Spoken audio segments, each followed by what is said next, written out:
Let's discuss something that the internet frequently does.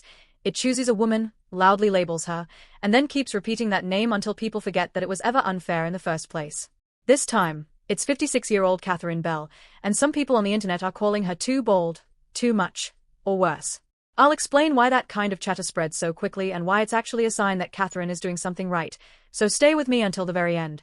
Catherine Bell has lived long enough to understand the dynamics of public attention. Even though they have only seen her on a screen, they identify her, talk about her, and feel as though they know her. She has a face that seems familiar, like someone you've seen for a long time. Additionally, it becomes a larger conversation than it should when someone like that blogs or shows up in a casual beach moment. The crucial point is that being self-assured at 56 is not indecent.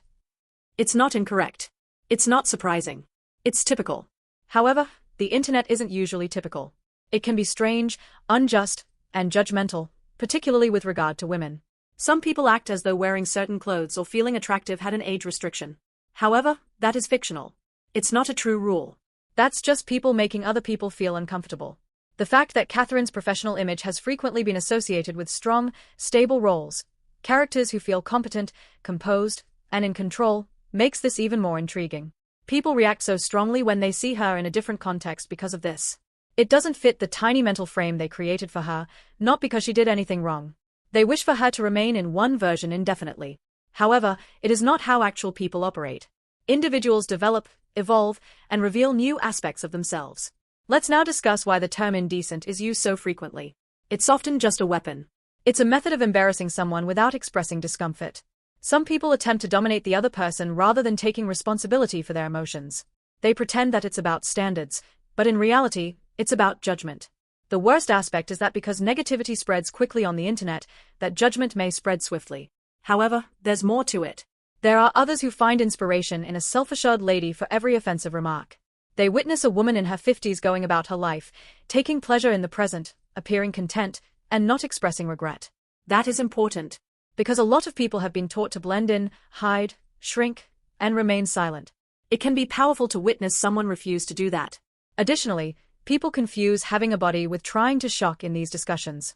They are not interchangeable. A swimsuit is just that, a swimsuit. A beach is just that, a beach. A person's problem arises when they view an ordinary photo and mentally transform it into something filthy. Not her. Let's face it, extremes are popular on the internet. Seldom does it state, "She looks nice." Because dramatic language generates clicks, it says things like she's the most this or the most that. That's the entire game. People tap more when the headline is louder. However, when you slow down and examine the reality, it's typically straightforward. It was an ordinary incident that was made into a dramatic narrative. This is the most crucial part, so keep watching to the very end. The fact that Catherine Bell is being discussed in this way is evidence that society is still catching up. Some people still find it unsettling when a self-assured lady over 50 defies the stereotype that women should become invisible as they age. In actuality, that antiquated notion is disappearing. It is no longer as widely believed as it once was. Let Her Live is becoming more and more popular among viewers. Let her enjoy herself. Let her have self-assurance. And that change is beneficial. Therefore, avoid repeating those negative labels whenever you come across them online. Don't give them food. You can still be respectful even if you don't agree with every stylistic decision someone makes. Because age is not a justification for attacking someone, and confidence is not a crime. Like this video, subscribe, and leave a comment on the next celebrity topic you want to see if you want more videos that distinguish reality from hype. And give this to someone who needs a reminder that becoming older does not equate to getting smaller.